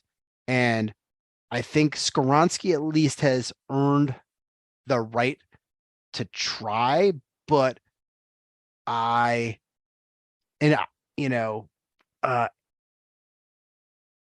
was saying that it's lazy to point at his short arms and say he can't play tackle. But you have a lot of former front office people and scouts going, that short arm thing isn't just pulled out of thin air. Right. Right. It's there's a basis to it. And if you let defenders get on you on the island, they're going to beat you. And I think though with Skoronsky, the reason I say he's safe, if he had his arms were 4 inches longer, I think he's an absolute, he's much higher up the board. But the reason I feel he is safe is he's such a good football player. The transition to guard is going to be not a big deal, and he's going to be a very good guard. And so if you're a team that has holes along the offensive line, you can take him. You could try him at that tackle spot.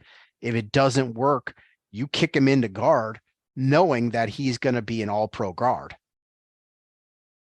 And I think the Bears have that opportunity, because if you try him at that right tackle spot and it doesn't work, then you go, all right, well, we're going to get our 5 best there. Whitehair, we'll move him to center. We'll move Skoronsky to that guard spot. And then we fill the tackle with either an in-house guy or we make a trade or somebody in a later round or somebody else in free agency. But then that interior between Tevin Jenkins, who was your highest graded offensive line last year, and a high draft pick at the other guard spot, and Whitehair, who was a very good blocker as center when he played center. Your interior offensive line is significantly better. Mm-hmm. So but if I'm going to have to be a prognosticator on this day, which is what's today, the 26th of March. Mm-hmm. I'm going to say that the Bears draft pick is going to be Broderick Jones. That's going to be my pick. All right. I'm going to hold you to that. That's my guy. That's your guy. That's my guy. And it's hard to prognosticate with the Bears because we have such a limited sample size of what Ryan Poles is looking for. Yeah, I mean, we know that he wants to build the trenches, and we know he wants to do a lot of that through the draft. But when you have as many holes as you do on this team, there's so many different directions you could go in. And when you have the capital that you do, that's another factor too. Yeah. So that's what I think. And it's a weird spot though to be where the Bears are at 9. just the way that this year's draft sort of falls and the positions that are available. I think that the sweet spot of this draft is 15 to 35 or 40. Mm-hmm. And so I think whoever the Bears pick is a guy that they're probably going to overdraft, that they could have gotten later, but unless they go cornerback. Yeah. And I would love to see Tyree Wilson fall and the Bears get one of the elite edge rushers. But I don't think he falls. And I know a lot of people are really high on, there's a couple of guys that names I've heard, like Lucas Van Ness from Iowa. I'm not nearly as high on him as other people. Miles Murphy from Clemson, I'm not as high on him either. And I think wide receiver at this point is probably a luxury pick that you don't have the luxury of taking at this point. Yeah. And then there's also the possibility of trades. The Bears have the one luxury the Bears do have is they still have the most salary cap space of any team in the NFL. Yes, they do. And we see every year that good veterans are traded around the draft for draft picks that don't seem comparable to how good the player that they're getting is. These veterans aren't getting the trade compensation that you'd expect. And I think the Bears have that opportunity to be able to trade for a guy that's good for a later pick and be able to absorb the salary hit to do so. And one guy that I'm hearing the rumblings on, and I don't see this ever happening, but it would be kind of crazy cool to have this guy be helpful to Justin Fields in his development. Derrick Henry. Yeah, I don't see that. I don't see it happening, but I'm hearing a lot of rumblings that Derrick Henry is on the block.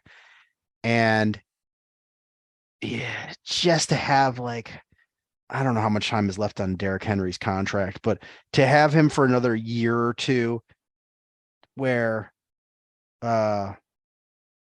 you would be able to have just an absolute road grader run game. And I mean, that would be awesome. Yeah. And Justin Fields wouldn't have, you couldn't spy him because you're going to have Derrick Henry running the ball, and you're going to have to put that extra guy in the box. And so Justin Fields is going to have, that safety in the box. So it's going to be easier to throw the ball. And the thunder and lightning dynamic of Derrick Henry and Justin Fields. Can you imagine running an option with Justin Fields and Derrick Henry? That would be pretty sweet. What do? You just close your eyes and pray? Pretty much. I mean, I didn't even put that thought in my head. And damn it, Sean, now that thought is in my head. Thank you for putting that meatball thought into my head. It's a total meatball thought. It's not going to happen, but it's one of those Marvel what ifs. Yeah, exactly. That's a good way to put it. So he's got 1 year left on his deal, and his base contract is $10.5 million this year. So you could easily absorb that. Helps you get to the cap floor. It doesn't hurt you in upcoming years. And you're not going to have to give up hardly anything for it because it's going to help the Titans with their cap situation. All right. Stop putting ideas in my head. You're making logical sense and you're giving me an idea of a path for something to happen. I mean, you give up a 5th round pick for Derrick Henry. And when it's not going to happen, I'm going to be so mad at you. Just picture him in that Bears uniform. And, there's an option play and Justin Fields goes, no, you got this, big man. And Derrick Henry is on the outside against the cornerback who's scared for his life because he doesn't want to get run over, but he also doesn't want to get burned by Justin Fields. And he just tears that poor guy's head off and runs for 15 yards. And Justin Fields is just clapping away 10 yards back. Or you gear it up for Derrick Henry. It's a 2nd and 1 or 3rd and 1. And you've got Derrick Henry lined up in the eye. You go to handoff, everybody comes barreling in. Justin Fields' naked bootleg rolls out and runs 40 yards for a touchdown because everybody's selling out for the run.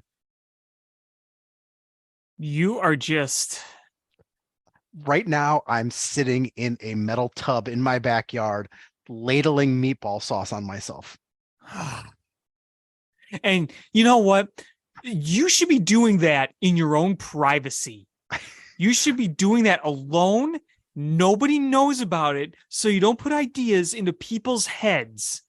Right now, with my left hand, I'm ladling meatball sauce. With my right hand, I'm on my phone ordering a Bears Derrick Henry jersey.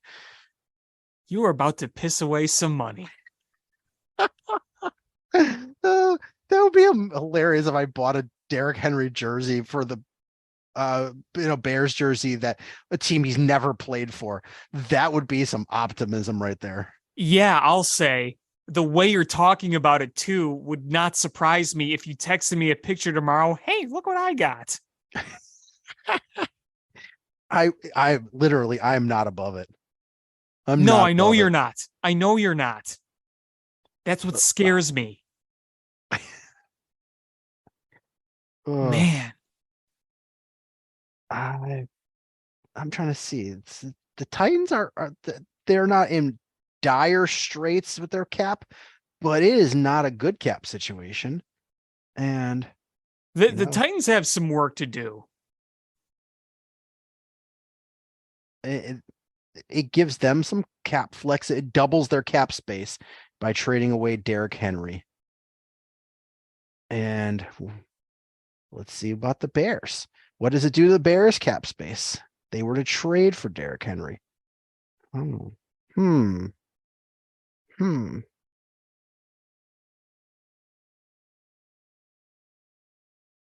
Derrick Henry. How does this contract shape up here? God, you're going to be going on that draft simulator now. Yeah, so you'd be looking, the Bears could definitely do this. They've got a lot of picks. They got a lot of cap space. Man, somebody, let's see if anybody's photoshopped Derrick Henry in a Bears jersey yet. Man, I'm going to be like a kid on Christmas Eve dreaming of sugar plums dancing in my head. Derrick Henry as a Bear. Derrick Henry and sugar plums. And there we go. There's already photoshops. The Sean Hauptman Photoshop, you're going to cut like a square picture out of his face and just paste it on a bear. Oh, I love this. Derrick Henry, Chicago Bear. I'll tell you what. If Derrick Henry becomes a Chicago Bear, I will buy you dinner. at a restaurant, place, food of your choosing. And I'm not kidding. I will buy you dinner. Derrick Henry, Chicago Bear. And I would expect you to show up to said dinner with your Derrick Henry jersey on. Oh, you would see it. You would see it. And you would probably be like, clink, clink, clink, clink, clink. Everybody, I just need your attention here in the restaurant. I want you to know that this man is buying me dinner right here because he didn't believe in my prediction of Derrick Henry coming to the Bears. Pro Football Focus lists the Bears as one of the best fits for a Derrick Henry trade. PFF names Bears a landing spot for Derrick Henry trade. Let it be known that I would happily buy you this dinner if this were to come true. If Derrick Henry is a Bear, I will happily buy you dinner at this place of your choosing. And again, I want to make this very clear. I am not kidding here. I will buy you dinner if he becomes a Chicago Bear. I'm just going to order this jersey right now. You're not. Oh, I am. Oh my God. How much are you paying for it? Not enough, clearly. Next thing you're going to know, you're going to ask me what my address is again because you forgot it. And then I'm going to have a box show up on my door. No, I didn't want it because it didn't happen. So here you go. It's going to be the freaking Derrick Henry Bears jersey. I'm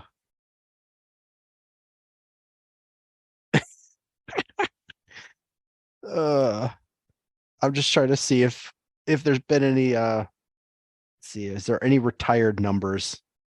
Dave Dewerson was number 22. Matt Forte was 22. Matt Forte. He's not retired, 22. But I have a Matt Forte jersey. I could literally just put a piece of duct tape over the Forte and put Henry on it. You're making me think about doing this. That's gonna be what I wear on draft night. Is my Bears Derrick Henry jersey.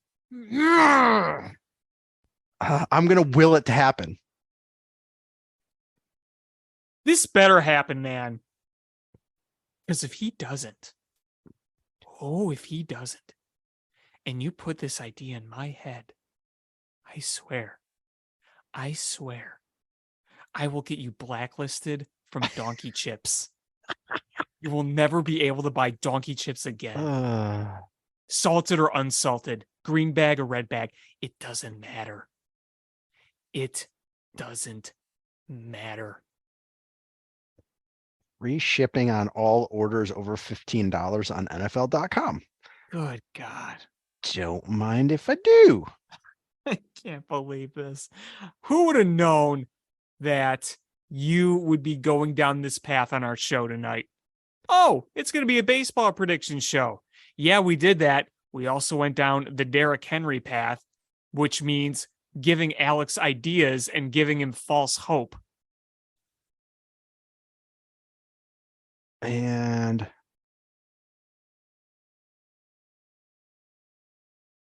what color are you getting? I might as well ask. I'm going to have to go blue. I usually go orange, but this time I'm going to go blue. And here's what it shows me a picture of what it's going to look like. I'm here for it. Well, man, if this is what wills Derrick Henry to come here, the Titans made this decision. There's rumors going around. Ian Rappaport has the story. Ian, yeah, guys, well, we didn't think that Derrick Henry was actually going to get traded. However, the deal was willed by some Bears fan named Sean Hopman. He went on to NFL.com and bought a Derrick Henry jersey, and this prompted the Titans to make this move. I think that the motivation behind this was that his co-host podcaster was really getting annoyed with him. So they wanted to make this move to make this happen. I'm going to make it happen. Well, I sure hope you do.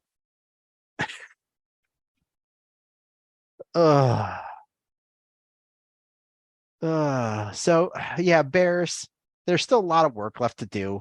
And I fully expect, I mean, that there's the tackle position.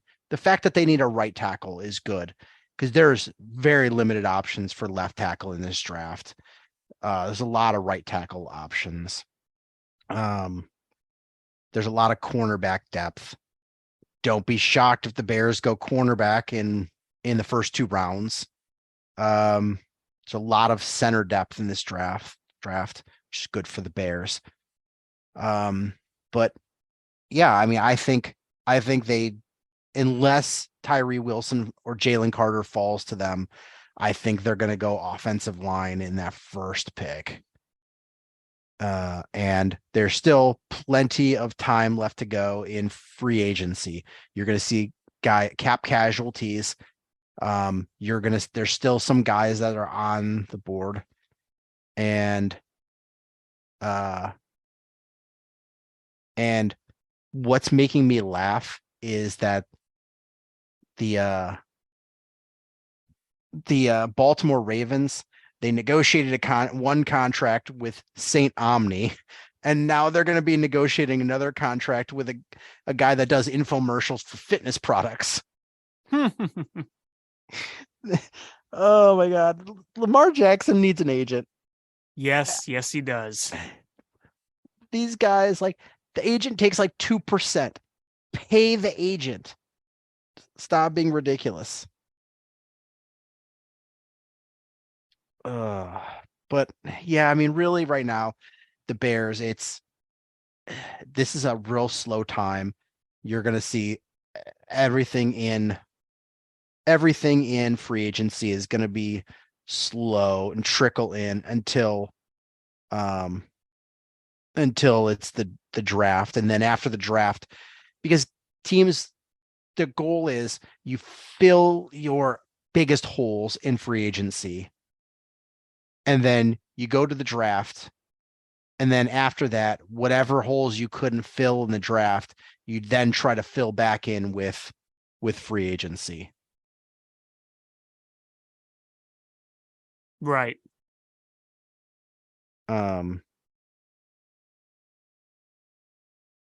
Yeah, so that's sort of where we are with the Bears right now. It's slow time. They might add a free agent or two, low-end free agent or two between now and the draft, but there's not going to be any sort of significant movement until the draft. Right.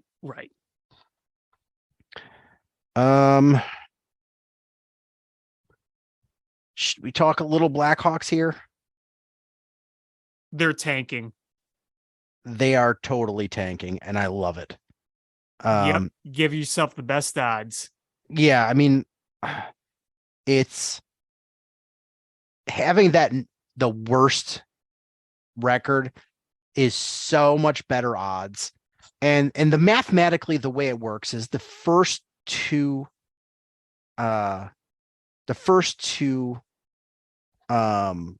spots are lottery. After that, it's it's how you're slotted in the record.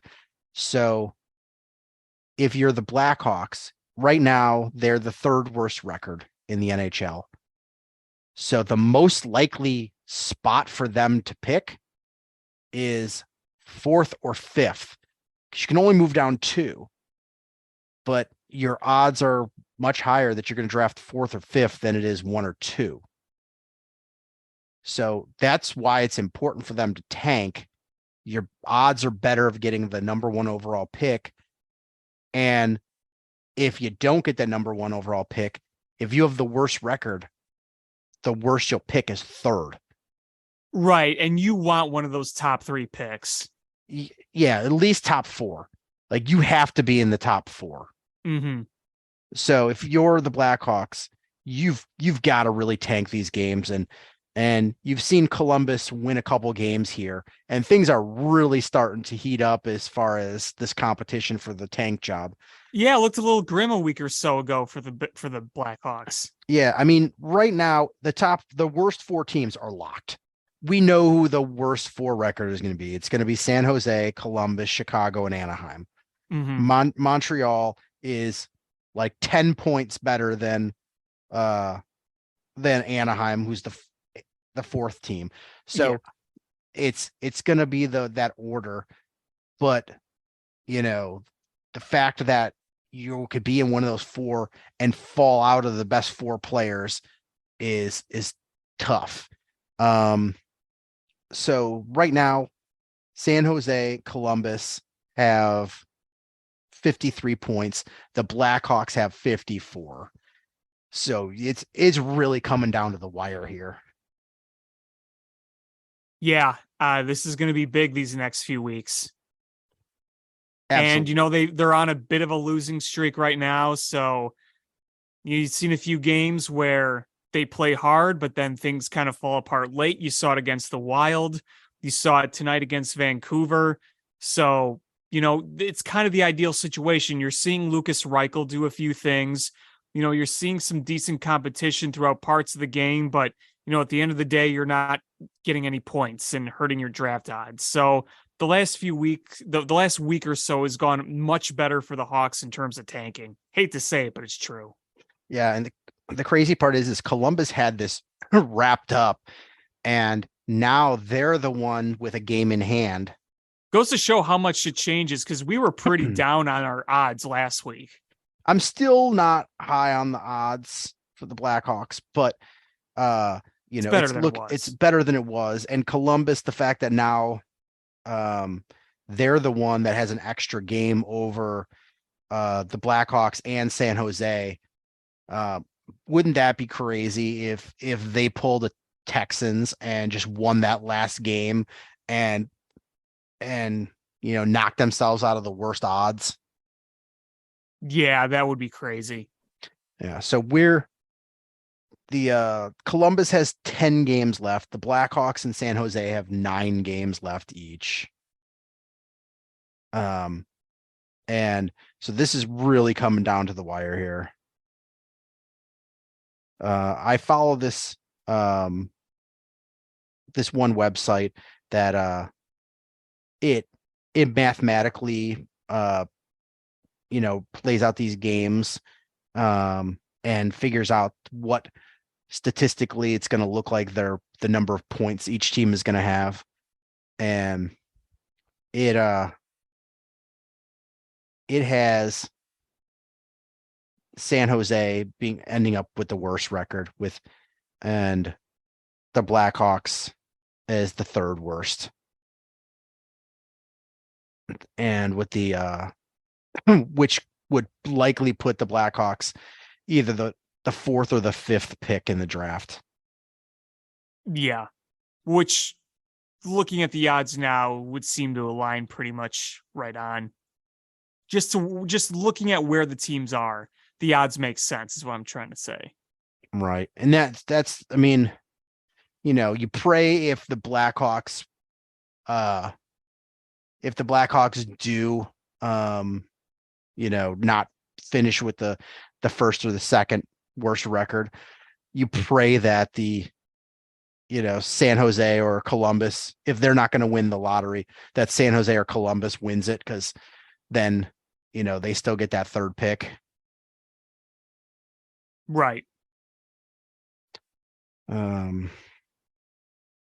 Yeah, so it's I don't know, it's surprisingly been fun hockey to watch, even though they're terrible. Mm-hmm. It's nice watching like Lucas Reichel these days. You see a big part of the future. Right. Is there anything else you want to talk about? Nope, I think I've said my piece tonight. All right. Well, I think that's going to do it for this episode of Bill Swerski Sports Talk Chicago.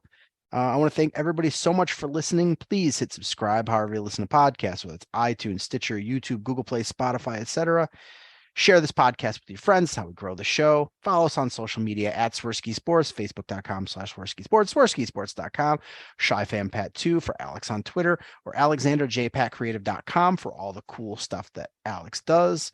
And again, thank you guys so much for listening. And until next time, bear down. Cubs win! What a lucky break!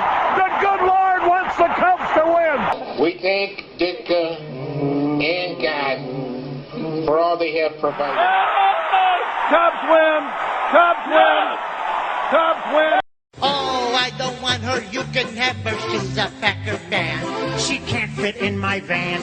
And she looks like Remember, New Yorkers, smoking crack is not legal on the plains. Bears 31 to -7. The Bears. Oh, when the Bears go bearing down.